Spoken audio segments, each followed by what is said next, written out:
Mm-hmm. right?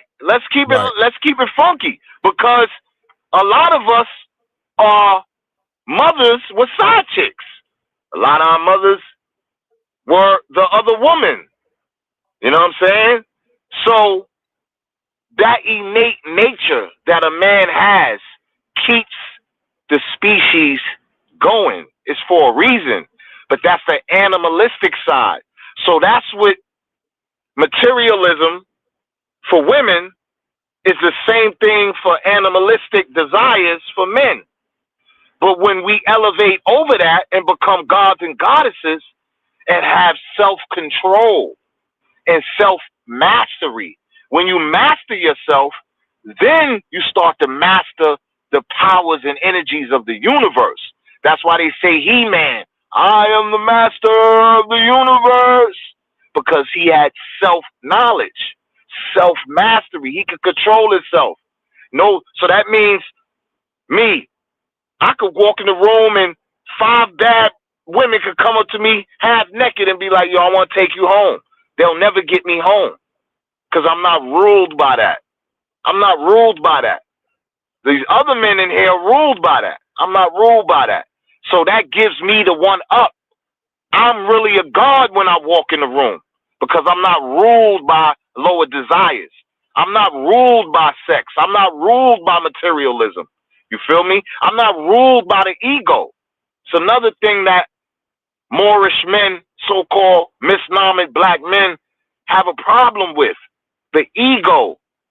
You know what I'm saying? So these are the lower desires and the lower aspects of the human self that we have to realize that there's a higher self and there's a lower self, man. You know what I'm saying? So all gods and goddesses, we strive for the higher self to be the master of the mouth. So you control your tongue, master of the throat, so you can Mm-hmm. have the right frequency and tone when you speak, master of the heart, so you can control your emotions and not let your emotions supersede your intelligence, master of the stomach, so you don't become a glut and become overweight and die of a heart attack and have high blood pressure and diabetes, master of the sexual organs so you don't catch AIDS or any other STDs or have children with women you really not compatible with. And now you're on child support. And all of this stuff we complain about, we brought upon ourselves by following the lower desire. So when you follow your higher self, you get more of a beneficial uh, uh, um, sustenance out of life. And that's what we need to learn more. And that's what it really is all about.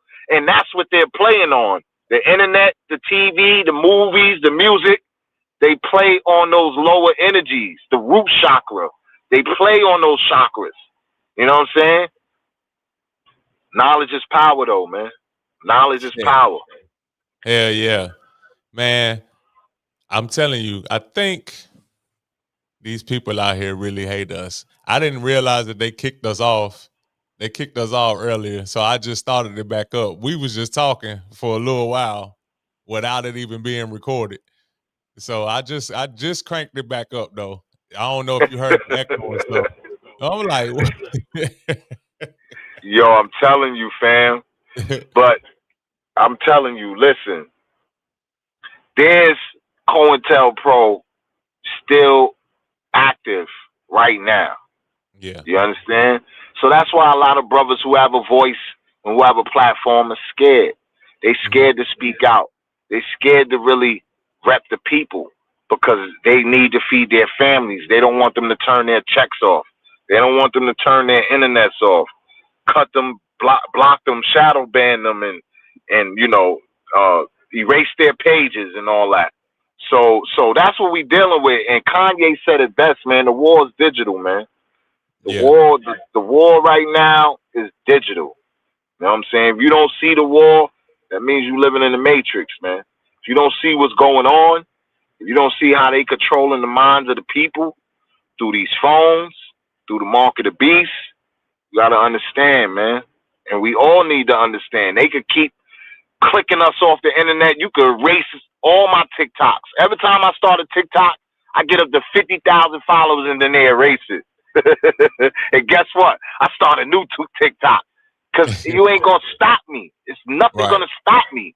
That's the reason why you wanna. That's why they put so much pressure on stopping me, because I have that energy where you not gonna stop me, and I do it with a smile. You know what I'm Yeah. saying? I do it with a smile, and I'm not scared. I'm not scared of nothing, because I know I'll be back. Take this Yeah. body, I'll be back. You can't stop it. The wrath, you can't stop it, man. Can't stop it, man. You can't stop it, man. We like everywhere, man. We all through the universe, man. Multiverse. I'm not even talking on no Earth shit. I'm talking about my alliances is all through the multiverse, man. Universal Federation, man. They know what it is. Star Wars is real, man. You Yeah. heard? Explain Star that. Wars is real. Explain why Star Wars is real. Star Wars is real because in the Bible it says, "Let us make man in our image." So who's this us? And Right. who's this our? So that means these beings who are from other constellations and other solar systems and other multiverses and other time zones. I mean, not time zones, other dimensions, time dimensions. They way more advanced than us. Way more advanced than us in all aspects of life. Spirituality, mentality, physically, everything. They way more advanced. Technology. They have a hand on what's going on.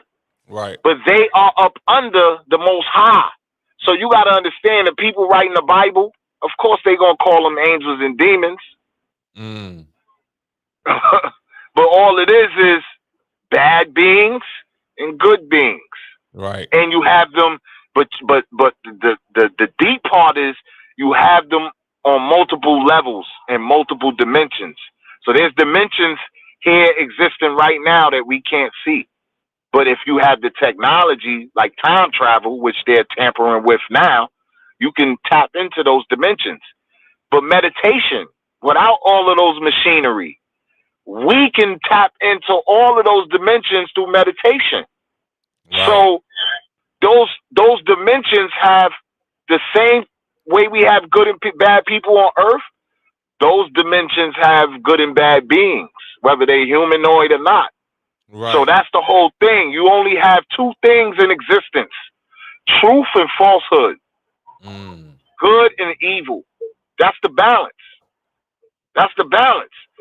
It's not until you get to the heaven of heavenly hosts, time doesn't exist. There is no evil. You understand?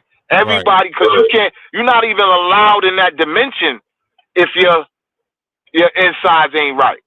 If you ain't right, you're not even allowed there. Yeah. So we gotta know and understand, like the Star David, right? It's two pyramids. One pyramid pointing up, one pyramid pointing down. That's ancient mathematics. That's ancient biology. That's ancient science right there. Just the Star David alone is ancient science. The pyramid is pointing up because that's for the people who aspire to master themselves, who aspire to master themselves, be able to check yourself, read yourself, correct yourself, love yourself. You understand? Then you have those who aspire to the pyramid that's pointing down, to the lower self. All the things I was talking about, the root chakra, sex, money, lust, envy, hate, jealousy, gluttony. We are all familiar with these things, right? So why do we act like, when it comes to our lives and how these principles affect our lives, how come we act like we don't know what's going on? We want to pray to God and say, "Oh, why you doing this to me, God? You help me this one time, please." What you doing that for? What you doing that for? Those are people that don't accept accountability, though. Like you gotta like you said, you gotta dig within yourself first. I mean, I'm all for praying, but like you said, like you get me out this situation, but you put yourself in that situation. You wasn't asking him about, you wasn't praying to him before you put yourself in that Jump in situation. that situation. Yeah, you feel me? So why you doing it now? Like, what's going on? And if I was God, I'm gonna be like, I don't have nothing to do with that. Like, Yeah. you put yourself in that, you get yourself out of that, right? I mean, let's be real. Yeah. So that's what a lot of our problems are not caused by a ghost called a white man, Mm-hmm. because that's a ghost. There's no such thing. They are Europeans and Caucasians. White people, black people, that's not real. That's an Yeah. illusion. Those are colors that we use to paint pictures. And we tell kids to color in the lines. Don't color outside the lines. Black and white. Those are colors. Dealing with art. That has nothing to do with the people. So these illusions that we choose to live in are the seeds to the problems in our communities. These are the seeds that the so-called ghost white man, he don't have to do nothing. All he has to do is play off the music, play off the movies, and just put the carrot there. It's your choice. Right. We all have a choice. You know what I'm saying? We all have a choice. Who Yeah. you choose, God or Yeah. the devil. And I don't mind if you choose the devil, but just don't mind when my sword come across your neck. That's what it is. I That's don't real mind if good. you choose the devil. Like I'm one of those. I'm one of those spiritual practitioners. I'm a Sufi. I'm a mystic. You understand? So I deal with angels and demons every day. I control angels and demons every day. Right. I don't love the angels more than I love the demons. I don't love the demons more than any less than I love the angels. You Why know is that? why? I don't know Balance. why. Okay, balance. Balance. The demons have a purpose as well, Lord. Mm. All of those people that's selling their soul, how we gonna know who they are if we don't got the demons exposing them? Everybody got a purpose.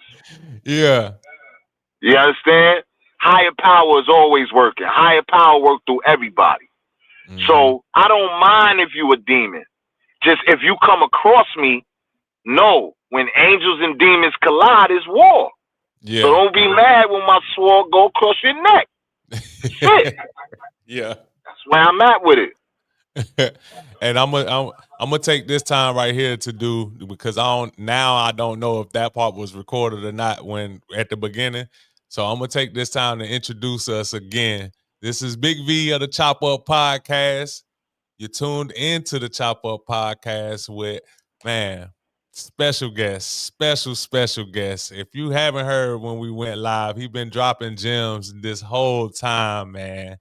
And he was suggested for me to interview from Yolanda Mack. Shout out to Yolanda Mack out there. She linked me with Big V of Nappy Roots. And then once I got on the phone with her again, she was like, man, I got this guy. His name was Dangerous. Now it's Demigod. He's an artist. He got a life story that's worth talking about. Man, his interview will be so dope. He's a character. You gotta talk to him. I'm telling you, he's something else. I said, okay. I'm gonna make sure I reach out to him. When I reached out to you, man, it was like we knew each other. We talked for like an hour and some change just off of the first conversation. And you definitely enlightened me on some things, and whether it was the music industry, whether it was just you coming up in New York City during the time that you came out. And man, I just have to, like I said before, I just have to give you your flowers, man, because some of the things that you did is like, with the world against you, is worth talking about, man. So salute to you. It's long. More. I appreciate that more. You Yes, already sir. know it's a pleasure. Hell yeah. And this give the people like just a brief story about like your upbringing coming from Brooklyn to Mount Yeah, I was Vernon. born in Brooklyn, born in Brownsville, raised in Crown Heights for a short time before moving to Mount Vernon, New York. You know what I mean? And that's where I really was exposed to the music industry heavy. Well, I was exposed to artists heavy. Yeah. Mount Vernon had a lot of artists coming out of the town. You know, we had Denzel Washington coming out of the town, Oh Heavy yeah. D, Jeff Red, CL Smooth and Pete Rock, and then you got the Locks, you got DMX, you got Mary J. Blige, Albie Shaw. You know what I'm saying? We had so much coming out of this town. So me coming from Brooklyn, which was a popping talented, you know what I'm saying? That's the planet. So many Hmm. artists came out of there, but when I was in Brooklyn, I was a youth, so I wasn't really affected by it. You know what I'm saying at that time. But when I grew up a little bit, moved to Mount Vernon, then that's when I really started meeting these artists and being around different, you know, talented people that was in the game. So it was just like, I gotta do this. I gotta Yeah. do this. This is what I gotta do. So I'm around these people for a reason. You know what I mean? Yeah. So, and I came in the game dealing with Heavy D was the big homie. You know what I'm saying? I was young, watching Heavy D come through the town, and we started doing music against Heavy D's henchmen, Young Guns. And that's what really kicked me off in the music on the street wise. We was doing diss records, so the Young Guns, and eventually prison came, and then I met other rappers, and then I came home, and the rest was history. I had Kanye West, Scarface, all of that came after. Yeah. Word. Man, talk about your interaction with Kanye. How was that? Oh, Kanye's a genius, man. Kanye is a genius. The tracks that he did for me, I was at his house. This is when he was living in Newark, New Jersey. Okay. And he had did the tracks for me right there in front of me. So that just lets you know how prolific of a producer he is.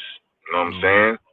He made the beats right in front of me in minutes, not hours. He didn't Minutes. take an hour to make a beat. No longer than 30 minutes that beat was made. He took the Damn. record out, took the sample, boom, boom, boom, get your live straight. That was an old record sample. Took the sample, made the beat, boom, boom, boom. Was like, you ready? And no, I wasn't ready. I said, nah, I'm not ready. I gotta take that beat home, man, and write to that. I'm not ready. What are you talking about? Yeah. He's like, all right, take it home and let me know when you're ready. I'm like, yo, ready? I ain't ready for that. I need to. Yeah. It was crazy. The second track we did together, called "I Know That's Right." "I Know That's Right" is a dope track. I'm gonna put it out with a video because it's dope and it needs to be out. That people need to hear it. But the song is about me messing with a gay chick and her girlfriend don't know, and that type thing there. And I made that back then. And the Yeah. labels and the execs and all that was like, nah, we can't put that record out. It's too controversial. Now Not look, then. now look. And Now Kanye, look. me and Kanye, we like, the execs is like, nah, not that record. Nah, not that. We like, not that record fire. They like, yo, you sure y'all think that record fire? I'm like, if the producer say it's fire and the artist say it's fire, baby. It gotta What be are you fine. talking about? They Yeah. like, nah, because you know, back you couldn't really talk that gay stuff on like that. You know what I mean? So they was like, nah, we don't need the controversy. Now look, that record come out now, it's gonna be a winner. It's gonna be a banger, Yeah, for right? sure. It was crazy, right? So to get your line straight, I wasn't ready for, right? When he made the "I Know That's Right" beat, I love that beat so much. I wrote to that beat immediately. He emailed it to me. As soon as I got it, in 2 days I had the song, 3 verses and a hook. Now I'm Damn. lying. I had a partial hook, and when I went to his house, he wrote most of the hook. So that's him on the hook. When you hear I know that's right. You hear me, but you hear Kanye in the background because he wrote the hook. What was like some game or just some conversations that y'all had that was like outside of music? Well, we used to speak about a lot about New York because he wasn't, of course, he wasn't familiar with the East Coast at the time, Mm-hmm. and he had just moved out here. So we talked a lot about New York, the different places, different foods. I was like one of the first people who really get close to him while he was out here Right. and really hold him down. You know what I'm saying? So I was coming out to Newark. He loved Chinese food from New York. You know what I'm saying? So he like, yo, I want some Chinese food, B. I like, all right. At the time, Newark had a large blood population. You know what I'm saying? So the Bloods was hanging out at the Chinese restaurant. Mm-hmm. And Ye was like, yo, every time I go over there, be mad dudes over there. I don't feel comfortable. So I'm like, yo, let's go. I'm about to drive from Mount Vernon, Jersey to Newark, and we gonna go to this Chinese restaurant. What you talking about? You uncomfortable? I'm a goonie. You know what I'm saying? I'm a goonie. Cause that's how we move. Like, it don't matter. Like, what? We going there. Ended up knowing a couple dudes and all that, cause that's just how it is. You feel me? Right. But we spoke about music to the point where he has always been a prolific artist, man. He has always been on what he's on. We both, and you can see what I'm on now. It took me a little while because when we met, I was enthralled in gangster rap.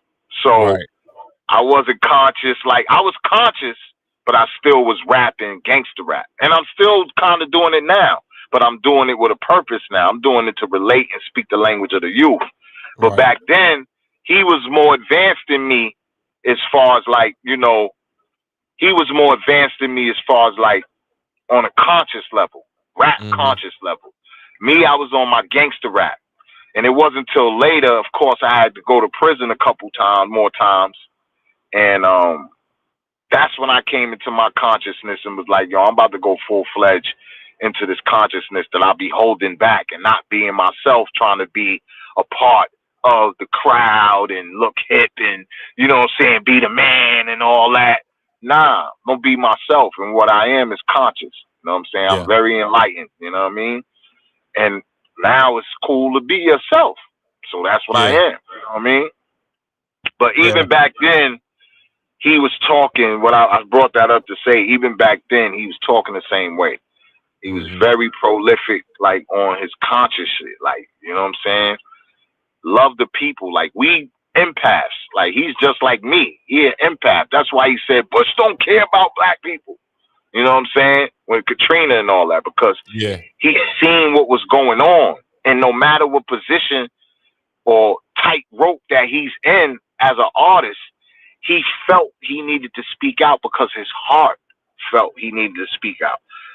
And that's the same thing. All of us light workers and star seeds and empaths on the planet, like, we feel emotional ties to our people. So if we see people suffering, we want to react. We want to act. We don't want to just be like, that ain't none of my business. Nah, we superheroes. We superheroes.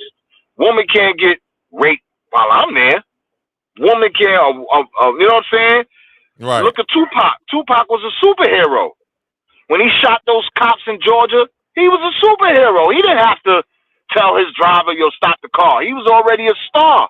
He was already making money. He could have said, yo, two Caucasians beating up a black dude. All right, that ain't my business. Yo, keep going. But he didn't. He didn't. He said, stop the car. And he got out and said, yo, leave him alone. They brandished guns, didn't say we police officers. So that's why he beat it. They brandished guns because they was probably crooked cops, you heard? Yeah. You know what I mean? No doubt. But that's what I'm saying. Like, we need superheroes out here. We need people that's going to speak up. And that's why they don't like me. I'm one of them dudes. I'm going to always speak, you heard? And I'm going to act. I ain't going to just speak. I'm going to make moves on you. Straight like that. Yeah. I think Kanye needed somebody like you around him. later on in his career I'm to still trying to get with him now. to keep that balance because like you said, I love a lot of things that Kanye say. I love a lot of stuff that he say, and a lot of stuff that he do. I love it. But it's a couple of things that I didn't understand. One, I can't believe that he really like. It's almost like he foresaw himself doing this. But the whole when he get on, he leave your ass for a white girl line. That's That ain't got. I'm saying I don't think that. I don't think that. I think that Kanye is a different case because he had dealt with and was about to marry other indigenous women, mm-hmm. and it didn't work out. You feel what I'm saying? So sometimes everything is not about love. You got to Yeah. remember that. You know what I'm saying? This whole shit is orchestrated. It's all a game, man. It's all a game. So some relationships in the media is not for love. Right. It's for entertainment. It's The for you. illusion. The illusion, like you said. That's all it is, man. That's all it is. So, a lot of times we put our artists, actors, the people that's in these positions, in positions, and give them expectations that they can't live. You know what I'm saying? They just can't live it. You know what I mean? They're not allowed to, and they're programmed not to. And we shouldn't hold nothing against them because we all are on different levels. You know what I'm Yeah. saying? Everybody's on different levels. Now, accountability is different. You definitely need to hold them accountable to, because I feel that and I preach that. Artists need to be held accountable for what they say and do. You know what I'm saying? Especially if it's going to affect your people in a certain Right. type of way. You can't just say you don't care because the Chinese people don't say they don't care. The Irish people say they don't say, oh, I'm going to do this anyway. I don't care. You know what I'm saying? All of those races take care of their people and take care of their community. And if they don't, they will be eliminated by their own community. Right. That's accountability. That's accountability. But when you're talking about these brothers and sisters' own spiritual journeys, that's between them and Allah, man. You know what I'm Yeah. saying? That ain't up for us to gossip about, man. You know what I'm Right. saying? I'm really turned off at the gossip community. Like I don't gossip anyway. I think gossip is a lower chakra. It's a root chakra. Like it's beyond me. Like I'm above all that. But gossip is whack, man. You got Yeah. gangsters, so-called real niggas into the gossip that women do. Yeah. Women gossip. Men don't gossip. Like if you're gonna talk, bring me on your platform talking about something with some substance, man. Teach me how to get some bread. You know what I'm saying? Yeah. Teach me how to do something, man. Teach me about spirituality. Bring me something with substance. I don't want to come on your podcast and you gossiping, man. Yeah. There's too many other gossipers. We got enough gossipers. So all that to say is it goes back to what I said, man. Root chakra, higher self, lower self. It's all about what you attaining and what you striving for. And you gotta respect another person. If they striving for the lower self, you gotta respect that. As long as they ain't Yeah. stepping on your toes and violating you, let them live their journey because all roads lead home. I don't care if you go down or up. At the end of the day, guess what? Here's the saying that I'm gonna tell you. I'm gonna drop a jewel on you. All right. What does in the game of chess? What does the queen, the king, and the pawn all have in common?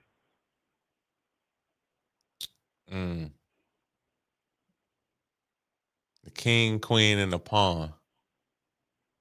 Basically, all the pieces. What do all the pieces have in common? It doesn't matter what class they at, because kings is high, pawns is low, and everything in between. But they all have something in common. They can all move forward. That's a good answer, but it's wrong. Oh, okay. What's the answer? At the end of the game, they all go in the same box. Yeah. So understand, like, don't matter how much money you got. You got more money than me. Money is just money. You can't Hmm. take that with you where in the other dimensions. There's no money. So, like, the soul is eternal. Yeah. But what one thing you can be promised though, we all going in the same box, man. So how Yeah. you live your life is how you live your life. You know what I mean? If you want to learn from me, then I'll teach you. If not, I'm not mad at you because you want to live your life like that. You want to be a Right. demon? You want to be on demon time? No problem. My little homies that want to be on demon time? No problem. But guess what? They don't come around me because I'm on angel time. Yeah. So if I'm on angel time and you on demon time, we don't mix. You my little Right. man, but I'll spank you if I have to. You understand?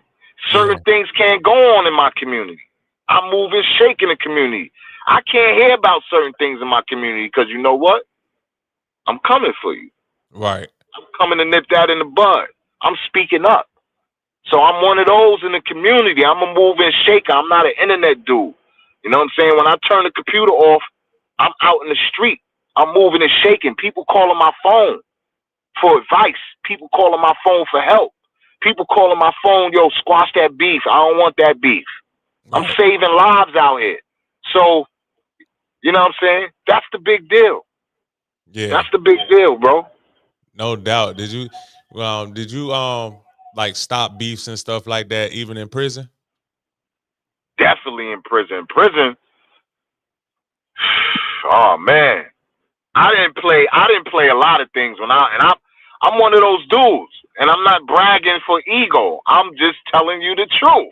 Right. Anybody want to do a background check on me, do a background check. And They if they would have tell done you it already. anything, They would have done if it they already. yeah, As much if they hate as you tell you getting something on this different, shit. they lying. You Yeah. heard? I control my area. Every area I'm in, when I walk in the room, people know I'm in the room. I don't have to say a word because my energy is like that. So in prison, it's the same thing. I control my area. There's no raping. There's no sneak thieving. There's none of that. All Mhm. that race, Spanish jumping on one black, none of that's happening. And we ain't doing that to y'all. I'm controlling the flow. I'm not Yeah. controlling the jail. Let's not get it, because if a dude tell you he was controlling the whole prison, he lying. It's Mm. impossible. Too many goonies, too many personalities, too many different gangs. You're lying. But there are movers and shakers and shot callers who have power, and I was one of them. And it's righteousness. All I was a night light in a dark room. I say that in one of my songs. Yeah. I'm a night light in a dark room. So I'm in hell. I'm in hell, but I'm the light. So the ones that's in hell that's looking for the light are gravitating towards me. And that's what I'm there for. That's why Allah put light workers in dark places. So we could be the night light. So that's what most of my, you know, squashing beasts like that. Because you don't want to see brothers killing each other and all that. It's really not worth it, especially when it's really not worth it. Now, if it's really some disrespect, then you gotta, sometimes you just, you know what I mean? There's nothing you could do about that. Y'all two gotta go gun for gun in the bathroom or wherever y'all go gun for gun, and it's just nobody jumping in. Y'all get that off, and then it's over. Or y'all go fight, and then it's over. Y'all squash that. Right. But usually we want to stop that before it even kick off. You know what I mean? And if it could be stopped, I used to quelch it. Okay. Okay. Yeah, man. That's good too though, because like I know it get bad in prison, like versus being out in the streets. Cause you gotta think for people that is not familiar with like doing any time or stuff like that. I mean, shit, everything up close and personal. Like they always say, shit, you can shoot somebody from afar outside, but when you in jail or when you in prison, everything up close and personal. So you really gotta For you to squash some shit like that, that's real big, man. Yeah, yeah, yeah. And I went in at 16. Yeah. So I grew up in Young. I grew up in prison. Right. So it wasn't like, I was a young boy coming in there, little, nobody don't know who I am. Nah. Real niggas know real niggas, man. Everywhere. Your name ring bells, your name gonna ring bells. If you putting in work, every prison you go to, you either gonna know somebody or they gonna know about you. Yeah. You understand what I'm saying? And that's what it's really all about. You know what I mean? It's really all about being angels, man. Because real recognize real at the end of the day. The Italian gangsters that was locked up with us loved how we moved. You know what I'm saying? Of course, they probably was prejudiced and didn't call us moolies behind our back. But in Right. front of our face, it's a respect thing. You know what I'm saying? They'll never disrespect because they already know it's going to be some action. You know what Yeah. I'm saying? And in there, like you said, ain't no Tommy guns in there. Ain't no mafia in there. You understand what I'm saying? Tony Roach from the Gambino family. I remember he violated and the homies touched his face, cut his face up. And he was from the Gambino family. So like you said, you could be the toughest dude on the street, man, but when you get in there, it's certain etiquettes and certain things, man. You know what I mean? They amplify. If you were a dirty dude, you become a more dirtier dude in prison. If you a righteous dude, you become an even more righteous dude. Everything is amplified. You know what I mean? Like I said, I ain't allowed no raping. Like on a couple occasions in other houses, I heard something went down. And guess what? I went to the young boy, 2 guns. Yo, listen, you take one, I take one. I'm going to hold you down. The dude who did that to you, let's go over there and go get him right now. But I can't move for you. You got to move for yourself. And if I see you moving for yourself, I'm going to move for you. Yeah, you matching the energy. Facts, especially for young 16, because I came in at 16. So when I was 21 and 22, anything 16, 17, I'm on the prowl. I'm protecting them. You heard? But especially from my town, Mount Vernon, Westchester, 16, 17, usually when they coming from the county jail, dudes is telling them, yo, ask for danger. Yo, when you get up there, don't worry about it. Just go to the yard and be like, yo, you danger in this jail. And it happened plenty of times. Dudes come up to me, yo, there's some young kid asking for you over there by the TV. And I gotta go over there, yo, who you? Yo, I know your brother, yo, boom, boom, boom, told me to ask for you. You know what I'm saying? All right, you good up here. Don't worry about it. So I've been protecting dudes. I've been protecting the young. And I'm going to continue doing that. That's what I do. But I'm not going to sacrifice myself. Right, it's right. A difference. It's a difference. That's a long. fact. So talk to us about like your experience with Rough Riders, man. You wasn't even rapping. You wasn't in the booth when you were around Rough Riders. But what was it like during that time when it's like, yo, it's DMX, Swiss East Beat, West. Yeah. You had the East West beef going on. Oh, yeah, you did. You know what I'm saying? That's the plight at that. That's the height of that. You know what I'm saying? So, like I said, I was known as a goonie. Shooters, you know what I'm saying? So, every crew in the music industry bring the shooters out the hood and bring them with them on tour. You know what I'm saying? It just so happens that my cousin was their lawyer. You know what I'm saying? I could rap real good. You know what I'm saying? And I just came home because I'm a shooter. So I just played my position. You know what I mean? DNY's family. You know what I'm saying? Rough Riders is family. And I just played my position. I felt like if I played my position, then my record deal and my situation to be solidified. And that's what most of the goons think. You know what I mean? Most of the goons think, yo, we going to put this work in for the label. You know what I'm saying? Anybody violate, and then it'll be our turn. You know what I'm saying? But More so, I was in like family. I wasn't just like, because you know you got shooters that's just shooters, but it just so happened I was a shooter, but I was family. Uncle Ray, DMX uncle, that he was my substitute teacher in 7th grade. He was my teacher in the county jail. Well, Wow. he was a chaplain. He was the chaplain in the county jail before he started managing DMX, and before DMX even came out with his big career. You know what I'm saying? DMX was actually with me in the county jail while his uncle was the chaplain, giving people free phone calls in church and all that. You know what I'm Really? saying? Yeah. So that's how I That's know. wild. That's how I know X and his family. His family is originally from Mount Vernon.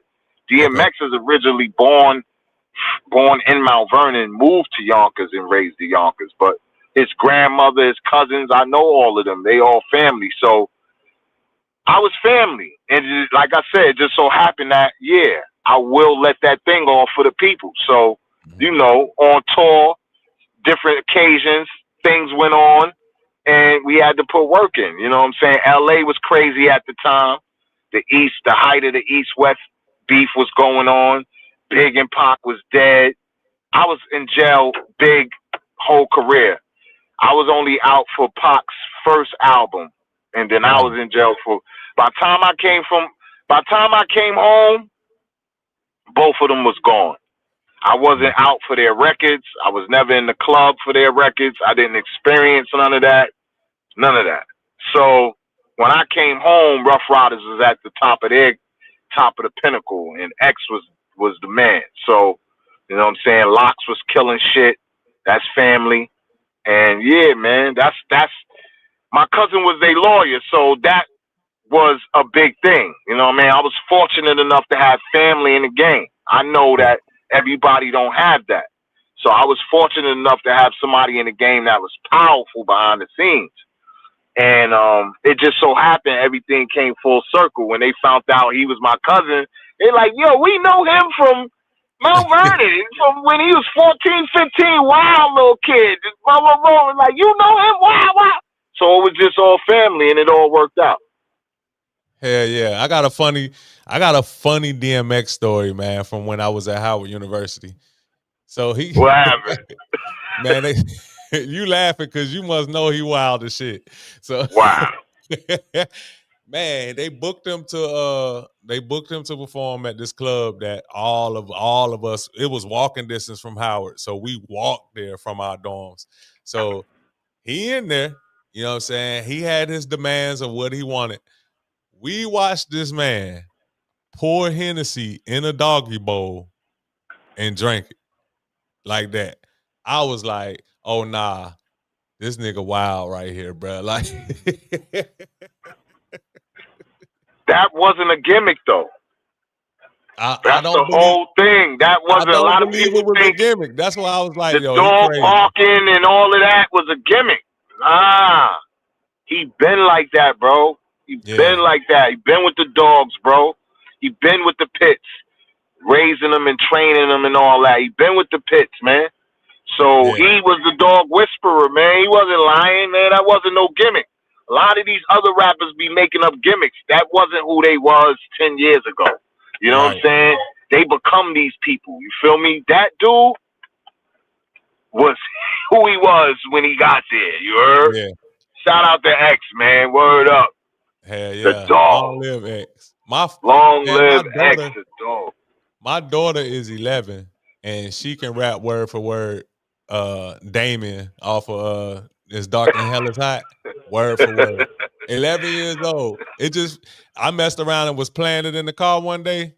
Yeah. It just she Shazammed that shit, got it on her phone. Next thing you know, she rapping it word for word. I'm looking at her like, oh shit, I'm proud, but at the same time, what you know about X? Like, Yeah, yeah, yeah.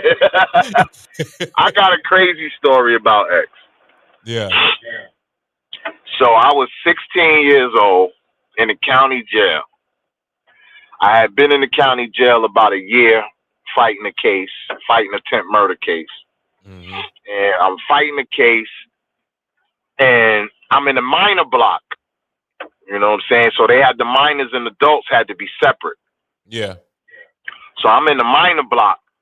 But on top of us, because it's levels, tiers.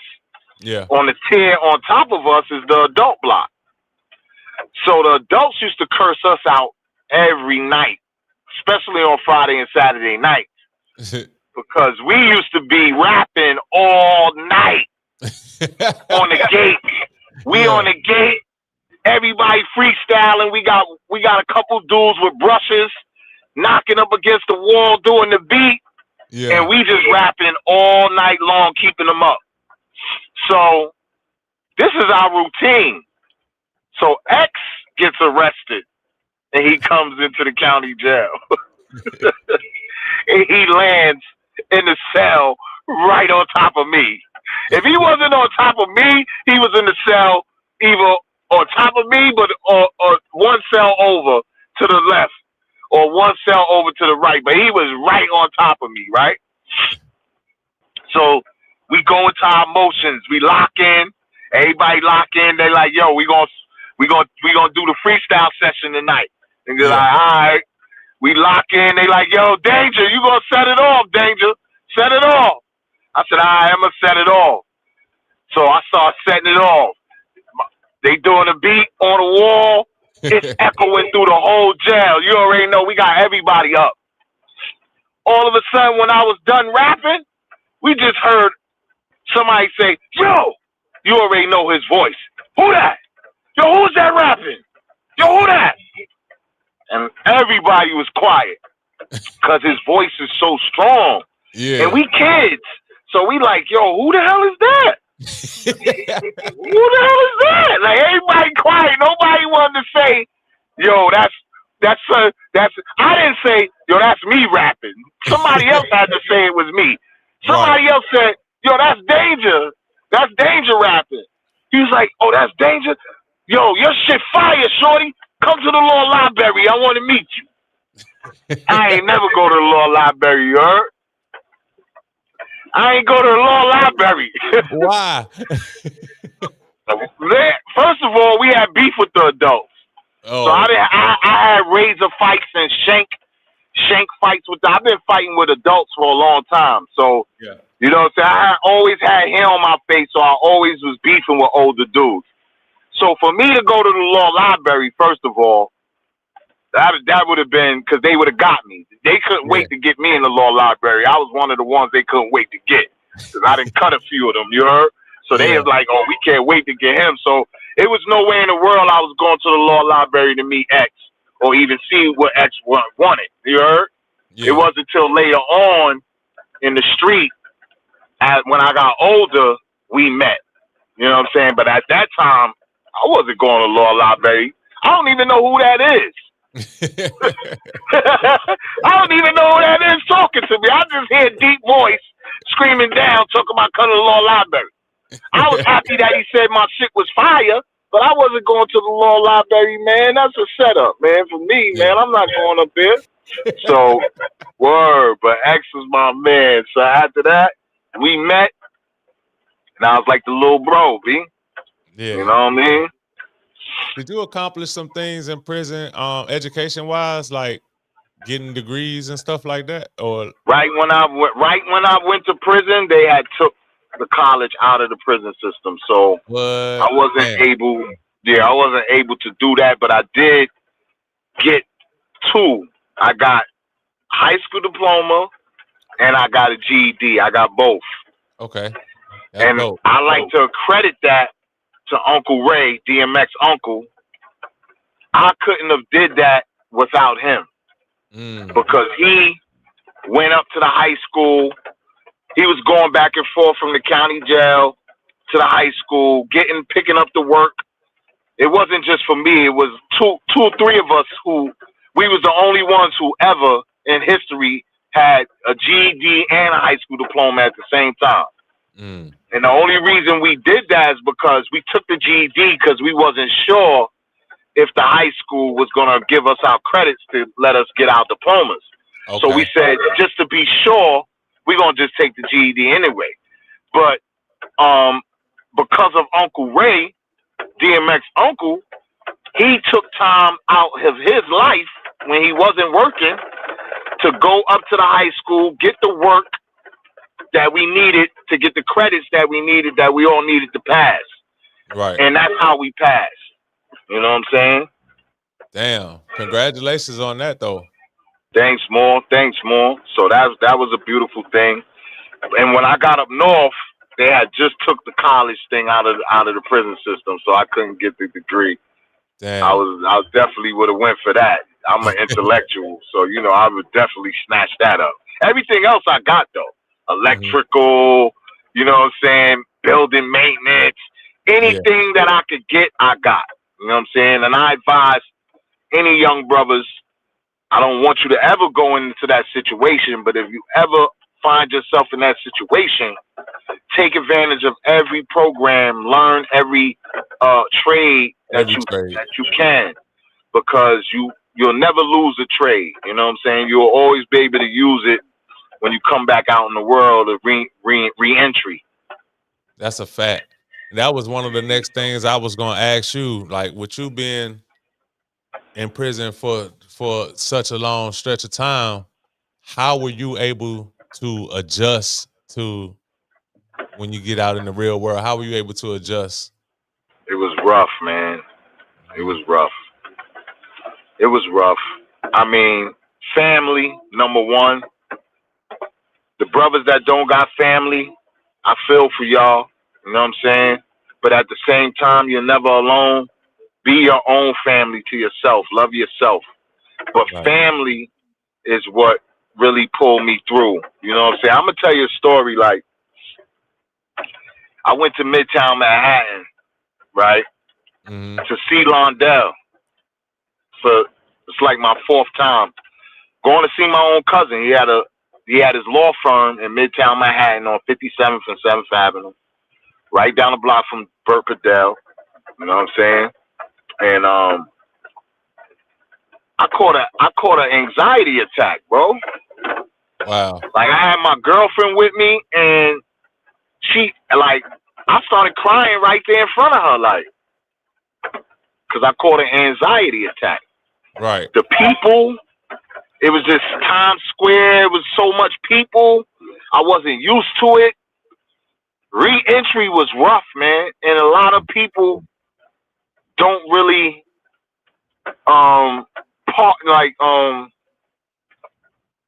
have understanding to those brothers who are trying to re-enter into society. They feel like it's supposed to be so easy. Right. It's supposed to be like normal, but it's not. A man that has done 10 years, it's going to take him about 10 years to get back, man. And we need our women, we need our families to understand this. And if you want him to be able to re-entry successfully, you're going to have to support him in all aspects, man. In all aspects. We at war right now.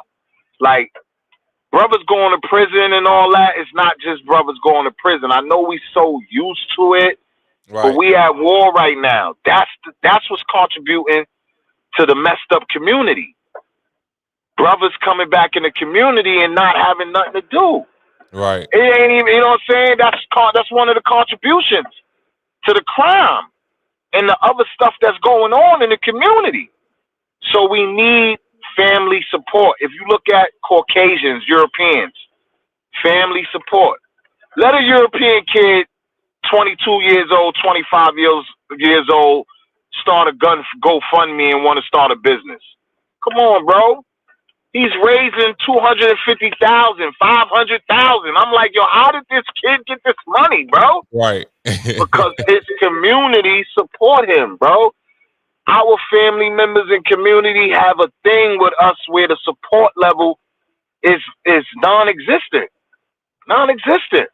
So just off that, brothers that's trying to re-entry back into the world, they need their wives, their mothers, their sisters, their brothers, their cousins, their uncles, their baby mothers to understand and support those brothers. Hell yeah. Cause I don't understand how they think it would even be easy. Like, time is really pretty much froze for people that are behind the walls like that, man. Man, I'm taking a shower in my boxes in the house, man. My mother had to be like, boy, what are you doing? Right. If you don't take them, if you don't get in that dog with butt naked, boy, you ain't in prison no more. You know what I'm saying? It's a mental thing. Right. It's programming. It's another program. When you go to school in prison, what they call it? They call it program. When you watching TV, what they call it? A program. So how people talk about we conspiracy theorists when we talk about we being programmed? It's called program. Yeah. Like really? Like really? Yeah. Wake up, bro. Wake up, bro. Hey, that's a good point, man. So you had some dealings with Murder Inc. Oh. My cousin Londell is the lawyer who basically orchestrated that Murder Inc. deal. You know what I'm saying? Shit. He worked for Irv for about 2 years for free. Yeah. Pro bono. And shout out to the Irv Gotti family, Chris Gotti, his wife and kids, Rule, the label, everybody. But it is what it is, you know what I'm saying? He basically fired Londell.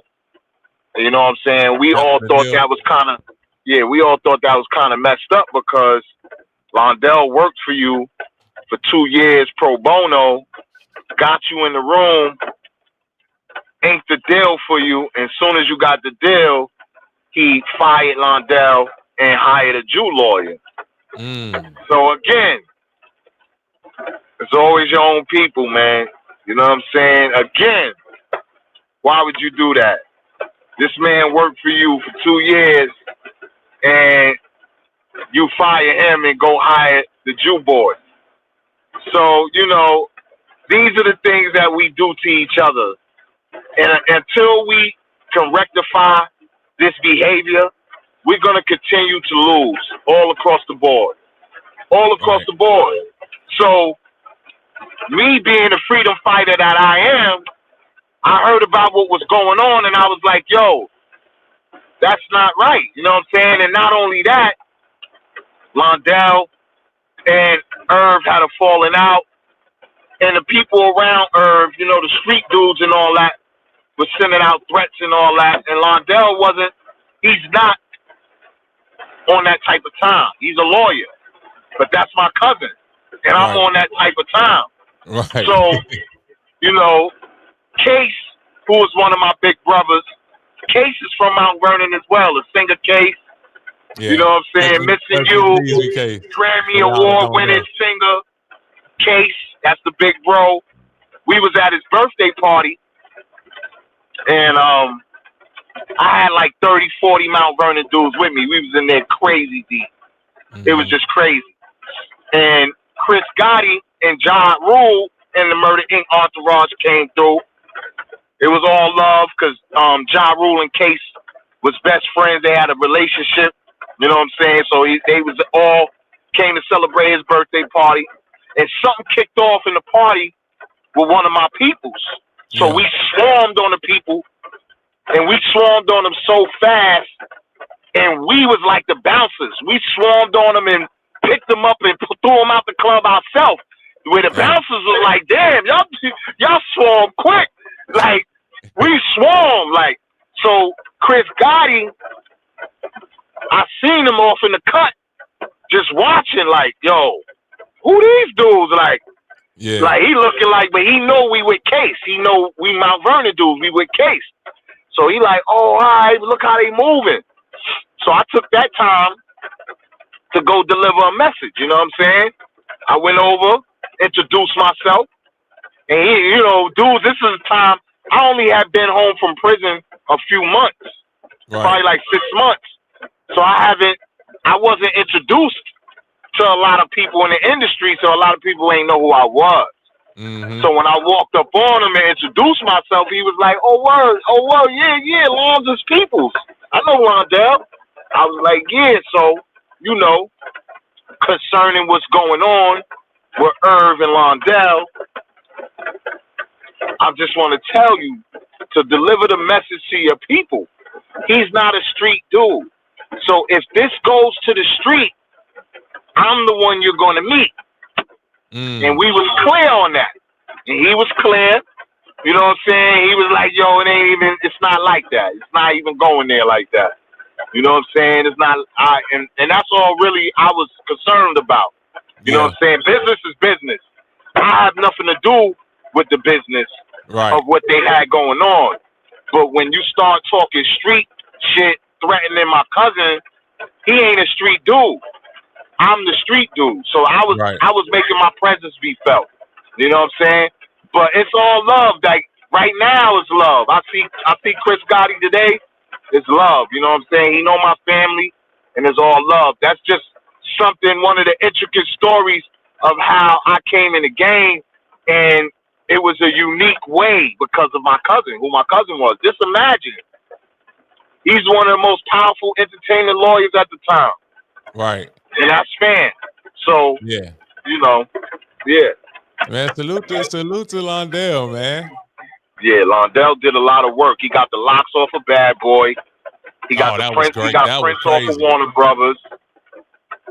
Remember, Prince was fighting Warner Brothers, and he put the symbol and the artist. That was all Londell, man. That was a legal strategy Londell thought of to get Prince off of Warner Brothers, because basically they were saying they own the name Prince, and they was telling him, "You can't do no music, you can't do nothing without our permission. We own that name." So Londell, as his lawyer, was like, "We're gonna help you. We're gonna get you to continue to be an artist and continue to be able to work and make money for your family without them. Right. Change your name." And that was the strategy, and it worked. Artist formerly known as Prince. That was artist formerly known as Prince. So did your cousin pass, or is he still alive? Nah, he owned the Source magazine right now. Oh, okay. And he's still practicing law work.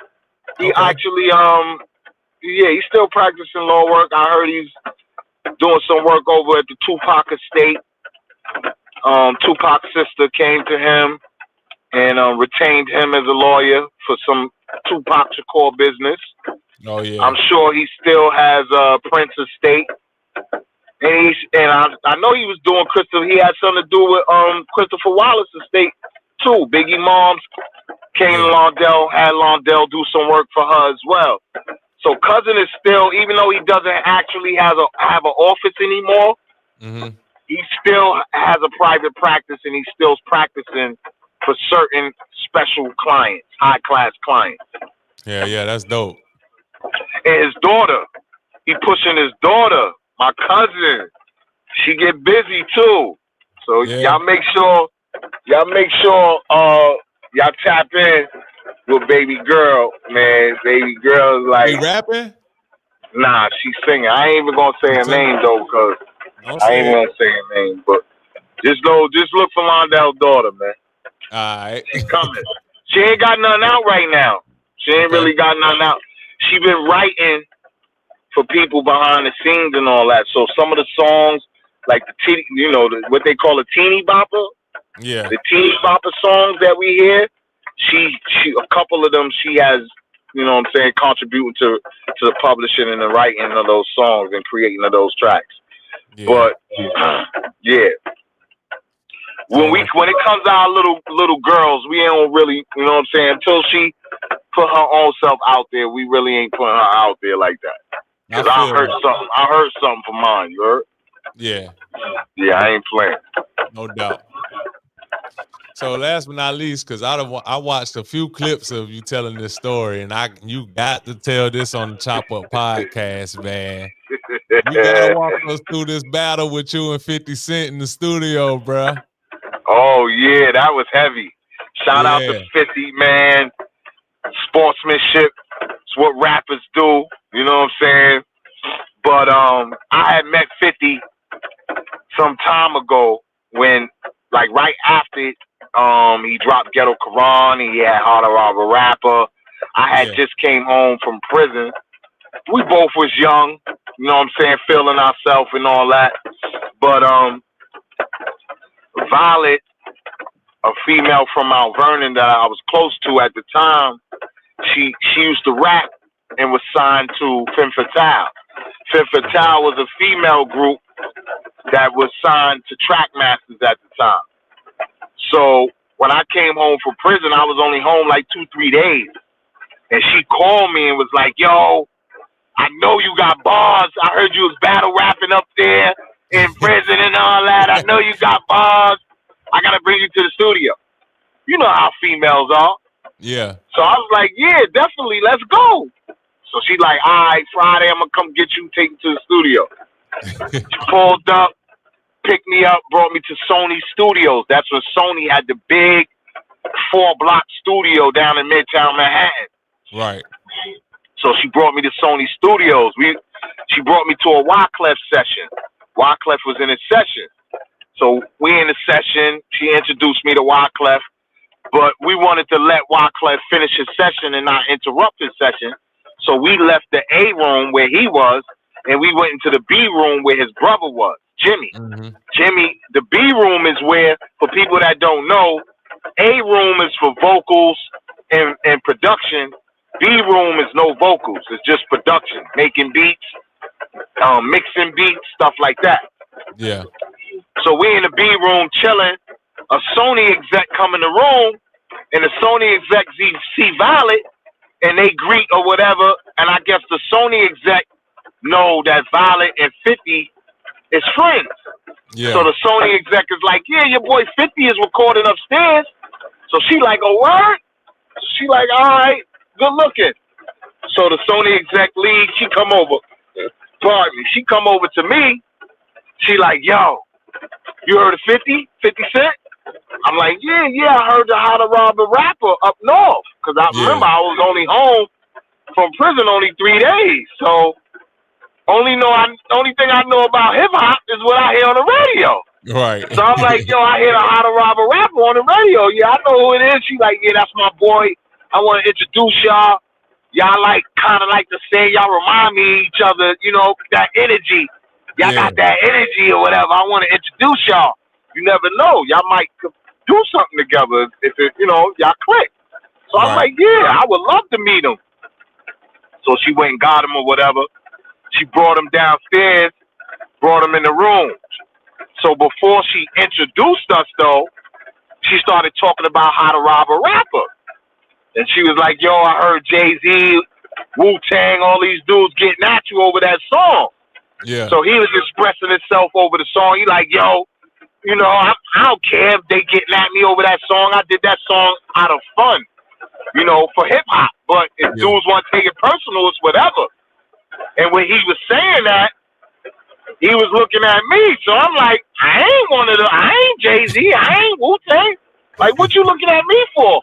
So rap right there it rubbed me wrong. That rubbed me wrong.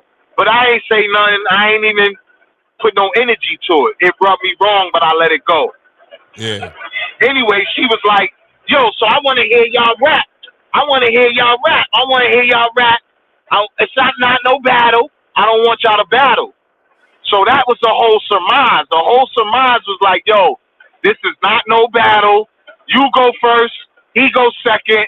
One verse for one verse, and that's it. We agreed. So he rapped, and then it was my turn. So I rapped. And after I rapped, he didn't even let a pin drop. He started rapping. Yeah. So for me, being a battle rapper, a prison battle rapper at that, that's signs of a battle right there. He ain't let a pin drop. He didn't say that so was I said, nice. okay. He didn't say, oh, that was hard. He was like, nothing. Right back to it. Right back to it. So I'm like, okay. Soon as he finished, I ain't let a pin drop. Right back to it. Now we going back and forth, and it's getting heated. Body movements, motions toward each other, sweat I'm taking off my shirt. I got my tank top off. Now, mind you, I just did 7.5 years. I went in when I was 16. My body is like an action figure. Yeah. Like, when I say an action figure, I mean a wrestler, WWF. No steroids, though. Yeah. So he looking at me like, man, because he ain't had no muscles. He was pudgy. This is before he even got shot. Yeah. So he looking at me like, what the hell? Who is this guy? Who you introduce me to? Who is this guy? So you see how I'm talking. I'm very animated. And a lot of people will tell you that. I'm very animated. So imagine battle rapping against me. I'm very animated. I'm all over the place. I got action. I got energy. I'm in your face. I was doing all that to him, right? Yeah. So of course he took that personal, right? When we started rapping, it was only 4 people in the room. Me, him, Valid, and Jimmy. Yeah. When we stopped rapping, the room was filled with people.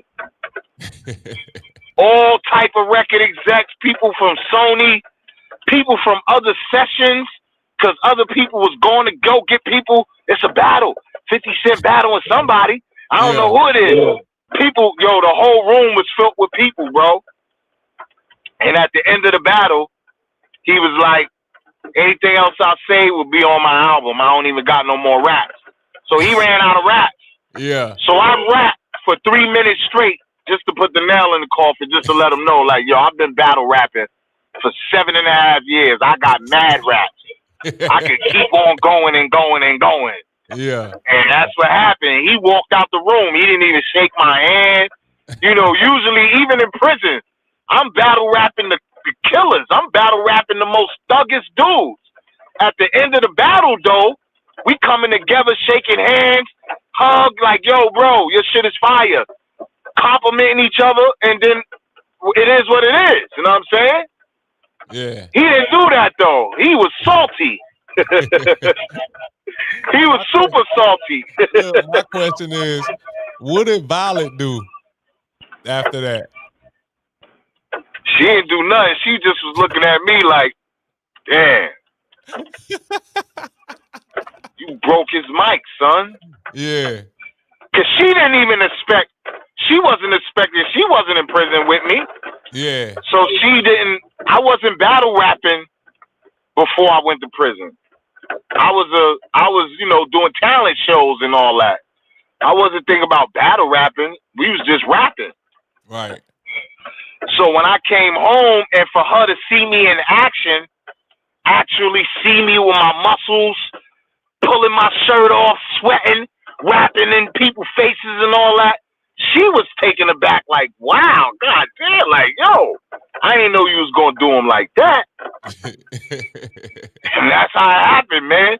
Next thing I know, 2 years later, Get Rich or Die Trying came out, and he put my name in the movie, bro. He named Ja Rule Dangerous. And I'm like, I was on the bass soundtrack with Scarface, and it says it plain day, Scarface featuring Dangerous. Yeah. You met me, my name was Dangerous. When she introduced you to me, my name was Dangerous. So why would you name Ja Rule Dangerous? So he was throwing subliminal messages at me, and I got the message. It's been years, but I got the message. I'm letting you know I got the message. It's all good, you heard? And yeah, people was calling me from LA when the movie came out. They was like, yo, bro, why you use that name? You could have used any other name. Why you use Dangerous? Mitch Jones, because Dougie Fresh, we was label mates. Yeah. Me, Dougie Fresh, and Shaka Khan was on North Star Distribution, which was a internet distribution company that was a spinoff from MPG, New Power Generation, for what Prince and them was already doing. Prince was the first person to go independent and sell units online. Mm-hmm. People don't give him the credit, but he was the first independent artist to go independent and go viral and sell mad units off the internet. He was the first one to do that. So, Everybody was calling me. Miss Jones called me because I was close to Dougie Fresh, and they was together at the time. They was a couple.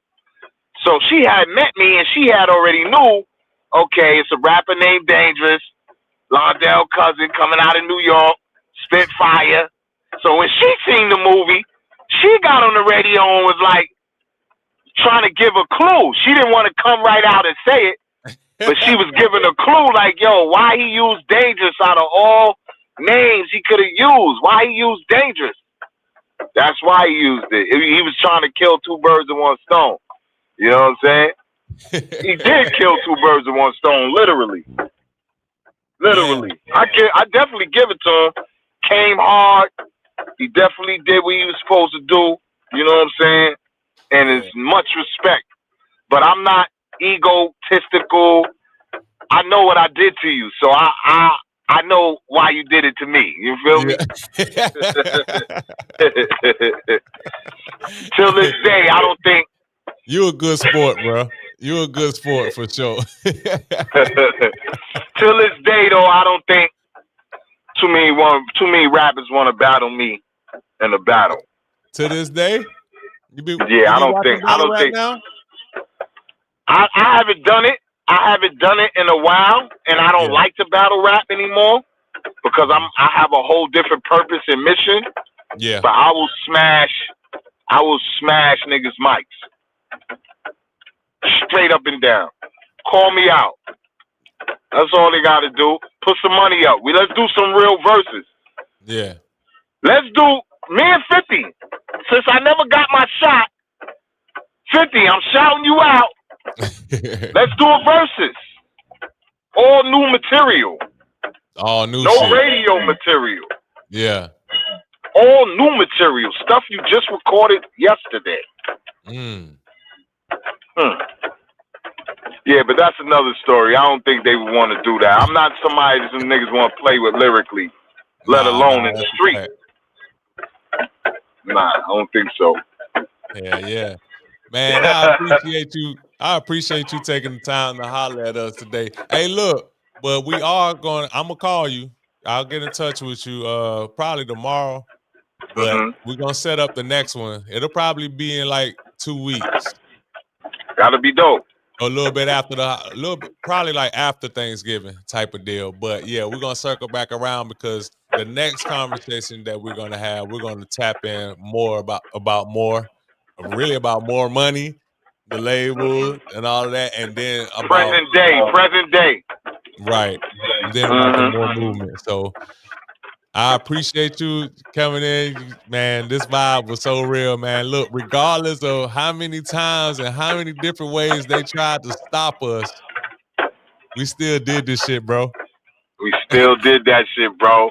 And I just want to say, shout out to every artist in the world.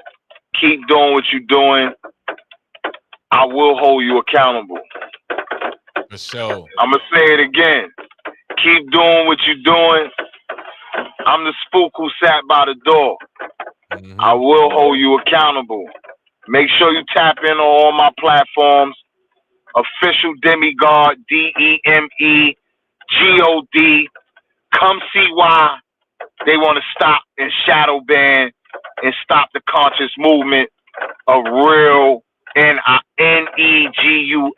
real niggas. That's King in Ethiopian, real niggas. So tap in. The album is out. Goon Gobblers and Gods, 777.